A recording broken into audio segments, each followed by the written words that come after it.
여기 한국과 중국에서 지옥을 경험했다는 독일 여성이 있습니다. 그녀는 두 국가에서 생존의 위협까지 받았다며 학을 떼는 반응을 보이는데요. 그렇다면 그녀가 대체 두 국가에서 어떤 경험을 했던 것일까요?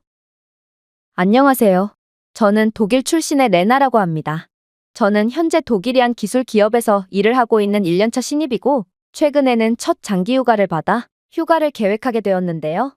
사실 저는 원래부터 아시아 국가들에 대한 관심이 많았을 뿐만 아니라 최근 들어 아시아에서의 기술 혁신이 매우 가팔라지고 있다는 소식도 듣게 되었기에 만약 이번 휴가에 아시아 여행을 가게 된다면 기술 기업에 재직 중인 제 향후 커리어에도 좋은 경험이 될 수 있을 거라고 생각하게 되었죠.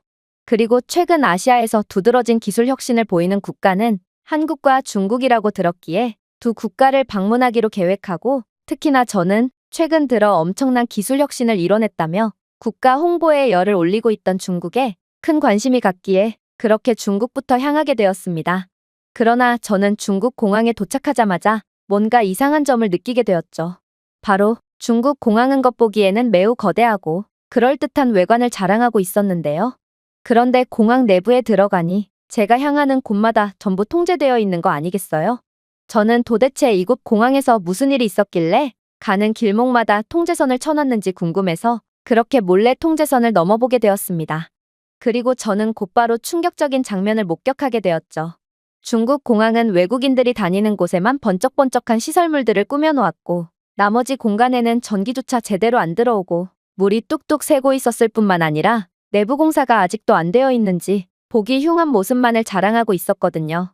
그리고 중국의 공항 직원들은 그러한 열악한 환경 속에서 업무를 하고 있었습니다. 저는 이러한 중국의 모습에 아무래도 저는 중국의 보여주기식 모습에 속았구나 싶어 불안감이 들었고, 그렇게 긴장을 한 채 공항에서 빠져나가려고 했습니다.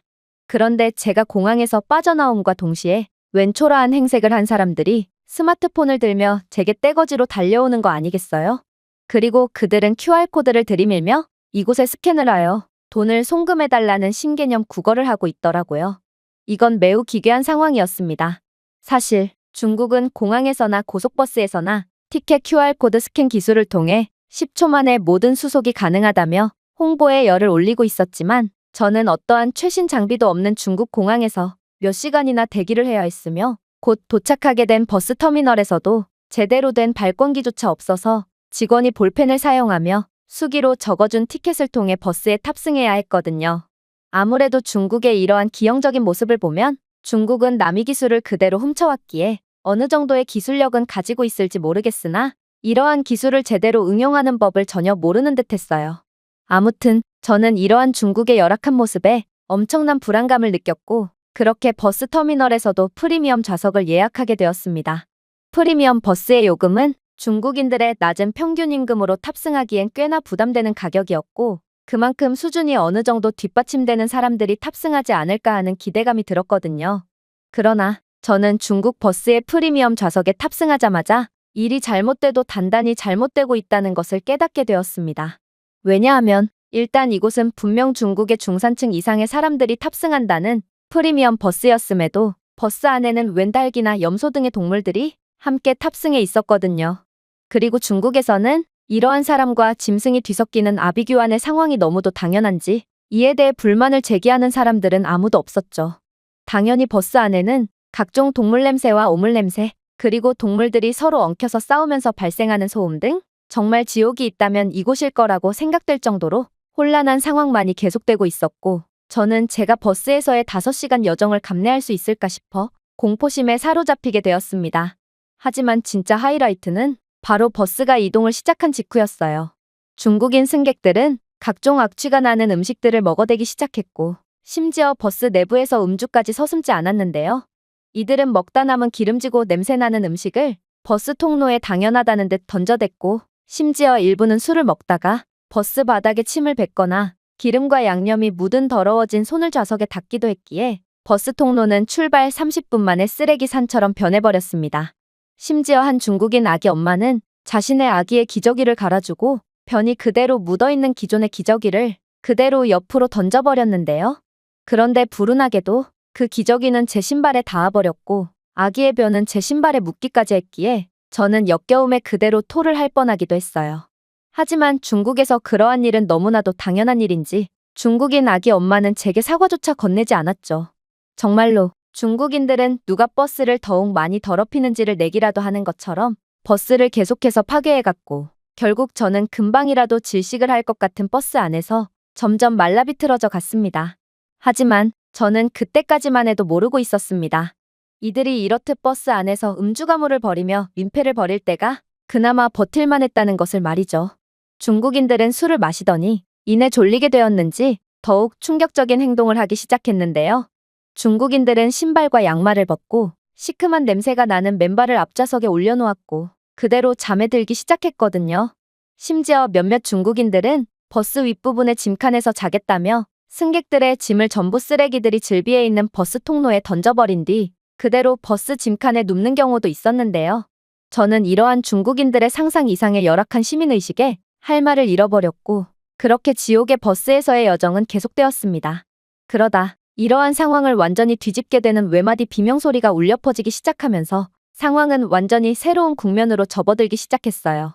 한 중국인 여성 승객은 화장실이 급하다는 듯 자신의 배를 부여잡고 정체불명의 중국어로 소리를 지르기 시작했는데요.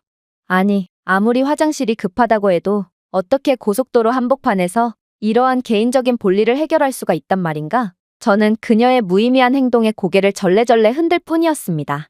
그러나 중국인 버스 운전기사는 중국에서 이 정도 일은 돌발 상황도 아니라는 듯 너무도 태연하게 고속도로 갓길에 버스를 정차하는 거 아니겠어요?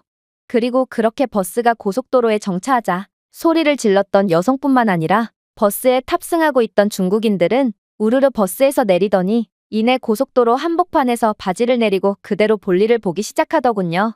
중국인들의 떼거지의 노상방뇨에 고속도로에는 홍수가 일어났고 몇몇은 자리를 잡고 대변까지 받기에 그야말로 고속도로는 공중변소가 되어 난장판이 되어버렸는데요. 저는 이러한 중국인들의 모습의 경악을 금치 못하고 말았습니다. 저는 중국 고속도로를 달리면서 고속도로 곳곳에 누런 얼룩자국과 출처를 알 수 없는 검은색 덩어리들이 널려 있고 또 계속해서 악취가 버스 안으로 들어오길래 뭔가 싶었더니 중국의 고속도로는 사실상 중국인 운전자들의 공중 화장실처럼 사용되고 있기에 이러한 도저히 믿을 수 없는 장면들이 연출되고 있던 거였습니다.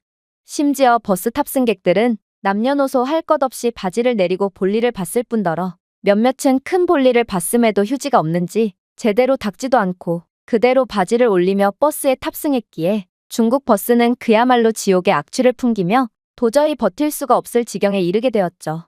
오죽했으면 함께 탑승한 가축들조차 중국인들이 내뿜는 악취에 정신이 쏙 빠졌는지 축 늘어져 이내 움직이지 않게 되어버렸으니 중국인들의 만행은 상상 그 이상이라고 할 수 있을 테죠. 아무튼 저는 이러한 중국인들의 모습에 학을 떼고 말았습니다. 나름 중산층 이상의 교양이 있다는 사람들조차 이 정도로 열악한 수준을 보여주고 있다니 이건 중국의 어두운 미래를 여실히 보여주는 것 같았고 저는 이런 나라에서 여행을 이어갈 자신이 전혀 없었습니다.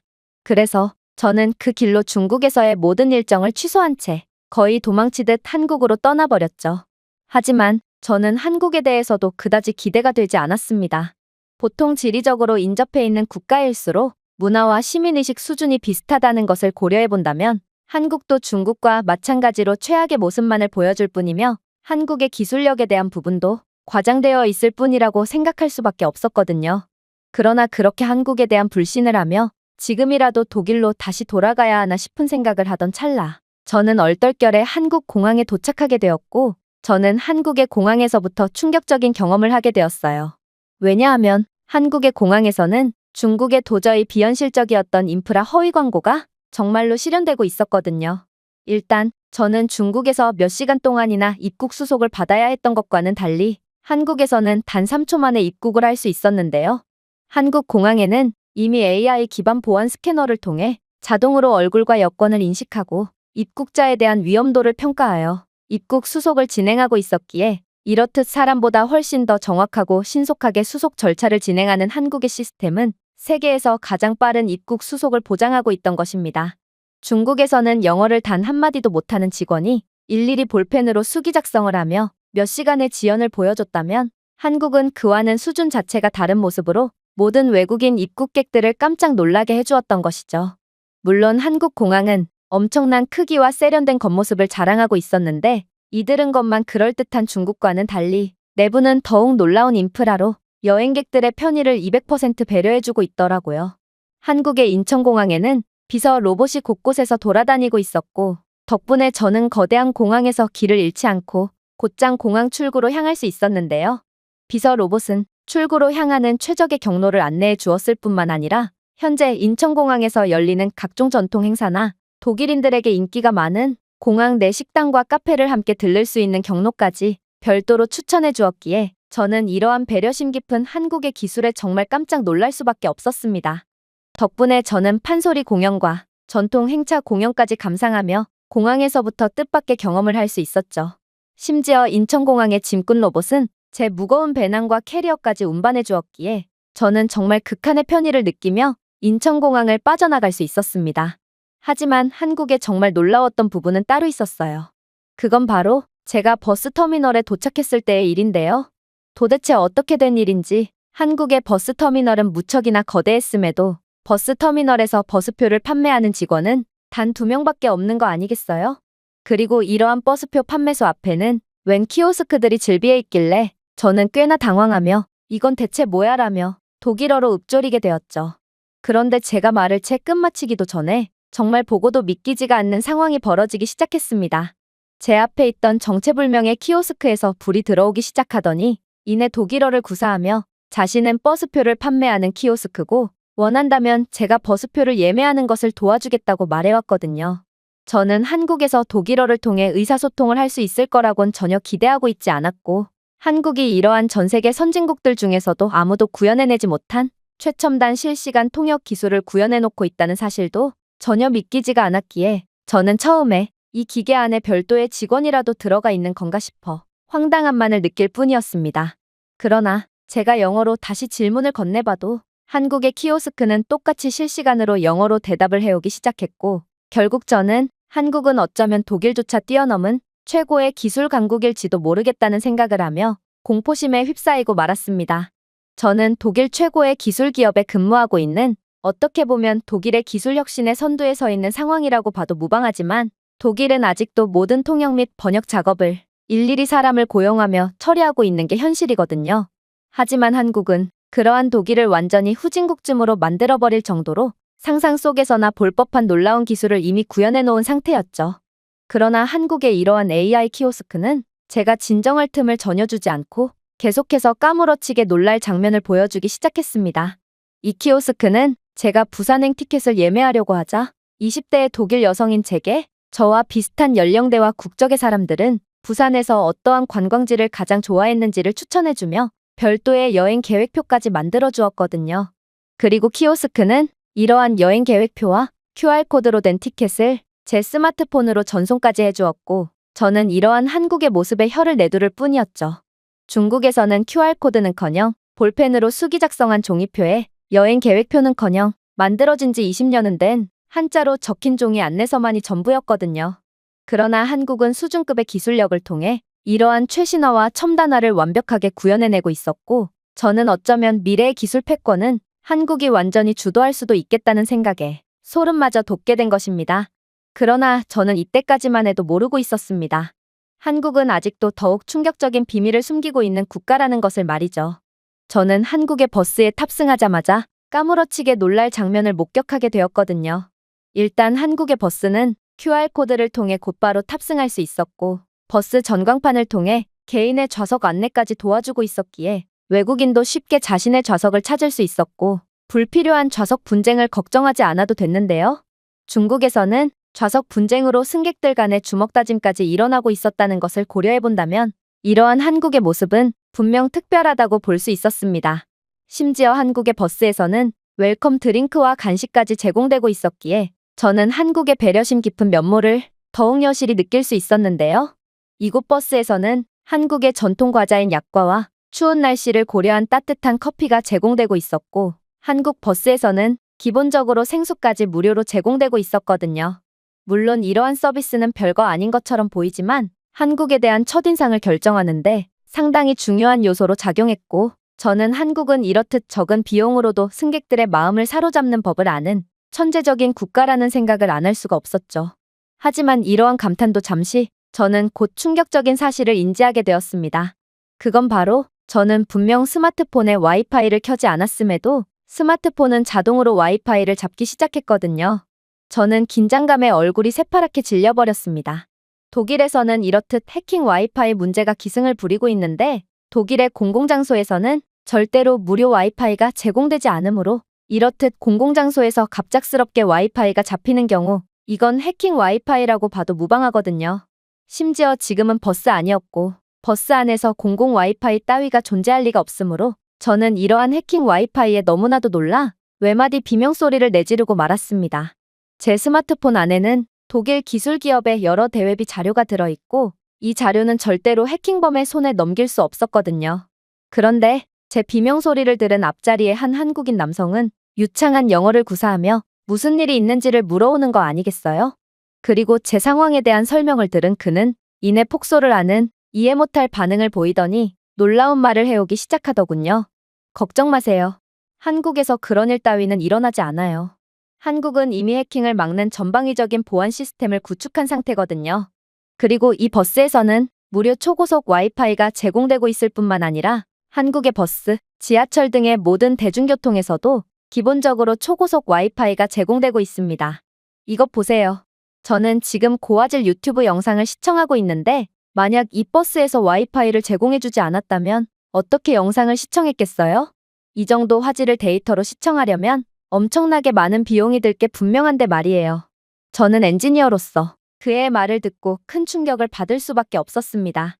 기술 강국인 독일도 어쩌지 못하고 있는 해킹 와이파이 문제를 한국은 완벽하게 방어하고 있다는 점만 봐도 한국은 엄청난 IT 선진국이라는 것을 여실히 보여주는 셈이었고 또 한국에서는 공공장소뿐만 아니라 대중교통에서까지 초고속 와이파이가 제공된다는 점은 한국의 인프라까지 세계 최고라고 봐도 무방했거든요. 도대체 한국은 얼마나 돈이 많은 국가길래 이 정도로 완벽한 인프라를 구비해둔 상태란 말인가? 저는 도저히 현실적이지 않은 한국의 상황에 그저 바보가 된 듯 두 눈을 껌뻑일 뿐이었습니다. 하지만 한국의 가장 충격적이었던 부분은 따로 있었어요. 바로 버스 좌석에는 개인용 전자 스크린이 설치되어 있었는데 이 스크린은 도저히 21세기의 모습이라고는 믿기지 않을 정도로 말도 안 되는 기술을 구현해 둔 상태였거든요. 일단 스크린 내부의 AI 비서 시스템은 음성 명령이나 터치 패널로 좌석의 조명이나 온도 등을 조절할 수 있었는데요. 심지어 이 스크린은 버스표를 예매할 때 사용된 정보를 토대로 AI 맞춤형 추천 기능까지 제공하고 있더라고요. 제가 여행 목적으로 부산을 방문한다는 사실을 안 스크린은 부산의 여러 명소뿐만 아니라 제 나이대의 다른 사람들은 어떤 문화체험을 선호했는지를 알려주었는데요. 저는 스크린을 통해 제가 도착할 시간대의 날씨 및 실시간 해변 상태를 전달받을 수 있었고 스크린은 실시간 서핑 상태, 해변 이용객을 위한 안전 경고 등을 표시해주며 그야말로 개인 비서의 역할을 톡톡히 해내고 있었습니다. 특히나 이 AI 시스템은 독일 20대 여성이 가장 좋아하는 관광지인 감천문화마을에 대해서도 간접 투어를 시켜주며 부산의 아름다운 관광지를 영상을 통해 직접 소개해 주었고 부산 사투리 챌린지라는 사투리를 배우는 체험 프로그램까지 소개해주며 그야말로 현지인도 잘 모를 법한 귀중한 정보들을 전부 알려주었죠. 이와 더불어 스크린의 AI 비서 시스템은 저와 같은 국적과 비슷한 나이대의 사람들 중 부산에 방문했던 사람들은 어떤 다른 여행지를 선호했는지까지 알려주며 다른 여행지에 대한 정보까지 제공해 주었는데요. 그건 바로 전주라는 도시였고 스크린은 700채가 넘는 한옥이 있는 전주의 전통마을을 소개해주며 한복대여 및 찻집, 공예 공방 체험 등의 영상을 화면에 띄워줬습니다. 저는 이러한 간접 체험을 통해 정말로 전주라는 도시에 반드시 방문해야겠다는 생각이 들었을 정도로 한국의 이러한 관광지 추천이라는 아이디어는 대단했는데요. 특히나 신선한 채소와 소고기, 그리고 완벽하게 균형 잡힌 고추장 소스가 어우러진 먹음직스러운 비빔밥과 큰 막걸리 주전자와 수십 가지 맛있는 반찬을 제공하는 막걸리 거리의 식당의 모습을 본 이상 저는 전주에 안 가볼 수 없겠다는 생각이 절로 들었어요. 저는 전주에 대한 여러 퀴즈까지 맞추며 전주에서 사용할 수 있는 여러 상품권과 쿠폰까지 얻었기에 한국의 여행산업 육성에 대한 아이디어에 감탄을 하며 이러한 한국의 홍보 수법에 알면서도 속을 수밖에 없었죠. 이 버스 회사는 관광지 추천을 통해 추가적인 운행 수익을 얻고 한국 소상공인들은 이러한 관광객으로 인해 관광 수입을 얻고 이를 통해 한국 정부는 세수를 걷어들일 수 있으니 이건 모든 한국인들이 이익을 보는 충격적일 정도로 합리적인 이익 구조였고 저는 한국은 역시 천재가 분명하다는 생각을 하며 감탄을 하게 되었습니다. 그러나 이러한 제 한국에 대한 감탄은 그리 오래가지 않았습니다. 한국의 버스 안에서는 이내 시끄러운 아이의 울음소리가 들리기 시작했고 저는 중국에서 얻었던 트라우마가 되살아나기 시작했거든요. 저는 중국 버스에 사람과 짐승 할 것 없이 시끄러운 소리를 내며 도저히 잠도 못 자게 하는 지옥 같은 상황이 떠올랐고 한국은 분명 기술적으로 매우 진보된 선진국은 맞지만 그래도 사람들의 시민의식 수준만큼은 중국과 다름없을 수도 있겠다는 의심을 할 수밖에 없었습니다. 그도 그럴 것이 지리적으로 인접해 있는 국가들 중에 수준 면에서 극단적인 차이를 보이는 사례는 일절 존재하지 않거든요. 하지만 이러한 제 의심도 잠시 아이의 울음은 단 5분도 지나지 않아 완전히 사라지고 말았는데요. 그리고 아이가 울음소리를 멈추게 된 이유를 알게 된 저는 이러한 상황 자체가 믿기지가 않아 그저 얼이 빠질 수밖에 없었습니다. 왜냐하면 한국인들은 아이가 맹렬하게 울어대도 그저 아이가 그럴 수도 있지 뭐. 나도 저러면서 컸는 걸 이라는 태도로 아이에게 짜증을 내기는커녕 울고 있는 아이를 안아주며 달래주었거든요. 육아 초보처럼 보이는 아이의 엄마가 안절부절을 못하고 있자 그 뒷좌석에 앉은 한국인 할머니는 아이를 안아주며 달래주기 시작했고 또 아이의 앞자리에 앉은 중년의 한국인 남성은 가방 안에서 간식거리를 꺼내며 아이의 관심을 끌었는데요. 결국 아이는 이러한 한국인들의 사랑을 독차지한 덕분에 편안함을 되찾을 수 있었고 이내 울음을 뚝 그칠 수 있었던 것입니다. 중국에서는 아무리 아이가 버스 안에서 울어대더라도 돼지나 염소 등의 짐승들의 울음소리와 다른 중국인 승객들이 노래를 틀며 술판을 벌이는 소리가 더욱 크므로 곧바로 묻힐 것이 분명하지만 사실 독일이라고 해도 한국처럼 높은 수준의 모습은 절대로 보여줄 수 없을 게 분명합니다. 극단적인 개인주의 문화를 가진 독일은 만약 대중교통 안에서 아이가 울면 그 즉시 아이와 아이 엄마를 죽일 듯이 노려보며 나는 편안하게 여행을 이어나갈 권리가 있고 아이를 진정시킬 능력이 없으면 아이와 함께 내려라라며 그 둘을 전부 쫓아낼 것이 분명하죠. 그러나 한국은 남의 일도 나의 일처럼 여기고 서로를 돕는 따뜻하고 아름다운 문화가 존재하고 있었고 저는 이러한 한국의 모습에 경악을 할 수밖에 없던 것입니다. 물론 한국의 다른 아이들 또한 한창 시끄럽게 굴고 말썽을 부릴 만한 나이의 아이들이었음에도 그저 공공장소에서 정숙을 지키며 수준 높은 모습을 보여주고 있었는데요. 정말로 한국의 초등학생 어린아이들도 중국의 나이가 지긋한 노인들보다도 훨씬 교양 수준이 높았을 정도로 한국은 그야말로 최고의 나라라고 봐도 무방했습니다. 그렇게 저는 한국 버스의 조용하고 안락한 분위기 속에 깊은 잠에 빠질 수 있었습니다. 아니, 잠에 빠지는 것처럼 보였죠. 저는 돌연 엄청난 복통과 함께 식은땀을 흘리며 잠에서 깨버렸거든요. 원인은 분명했어요.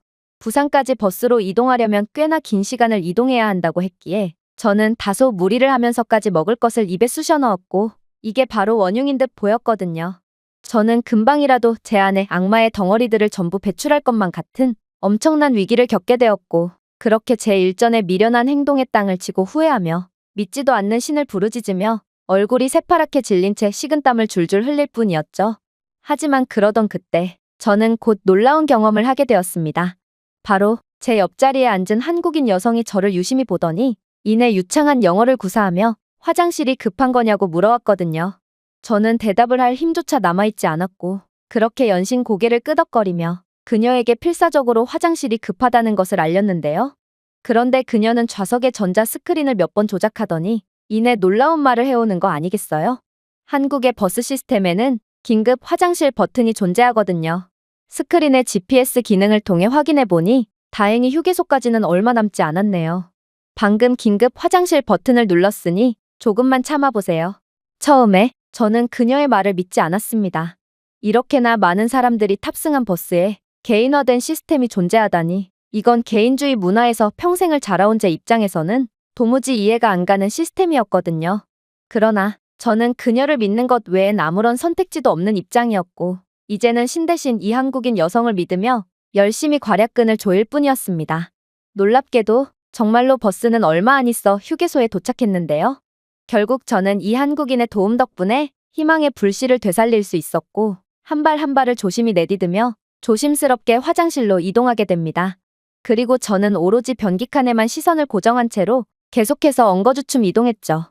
그렇게 저는 간발의 차이로 겨우 화장실 변기에 정확한 조준을 할 수 있었고 이 모든 건 한국 덕분이라고 생각하며 안도의 한숨을 내쉬던 그때 저는 곧 충격적인 장면을 목격하고 한국에 또다시 실망의 감정을 느끼고 말았습니다.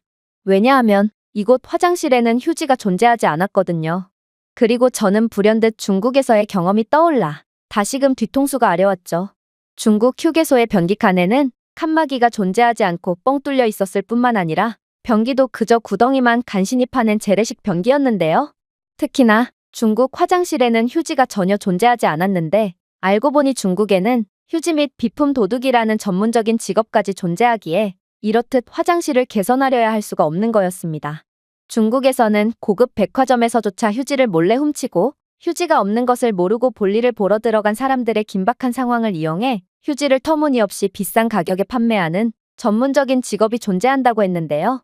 상황이 이러니 중국 휴게소 화장실에는 지금은 21세기임에도 휴지는커녕 그저 간신히 구덩이만 파놓은 것이 전부인 것입니다. 하지만 한국의 화장실도 휴지가 없다는 말은 한국도 이러한 열악한 문화가 존재한다는 뜻과 마찬가지였고 저는 그렇게 한국에 큰 실망감을 느낄 수밖에 없던 것이죠. 그러나 저는 이미 거사를 치른 뒤였으므로 빈 휴지값이라도 없나 싶어 주위를 살펴보게 되었는데요. 그리고 저는 이내 도저히 발견해서는 안 될 충격적인 것을 목격하게 되었습니다. 그건 바로 제가 앉은 변기는 비데였고 비데가 있으니 당연히 휴지 따위는 필요가 없었던 거였거든요. 어떻게 공중화장실에 비싼 비데까지 설치할 수가 있는지 저는 이러한 비데를 설치해 두고도 아무도 훔쳐가지 않아서 비데의 인프라가 유지되는 한국의 모습에 감탄만 연발할 뿐이었는데요. 나중에 알고 보니 이곳 화장실에는 비데칸과 휴지칸이 각기 나눠져 있었고 휴지로 뒤처리를 하길 원하는 사람들은 별도의 휴지칸에서 볼일을 보면 되었기에 매우 효율적이고 개인화된 경험이 가능했는데요.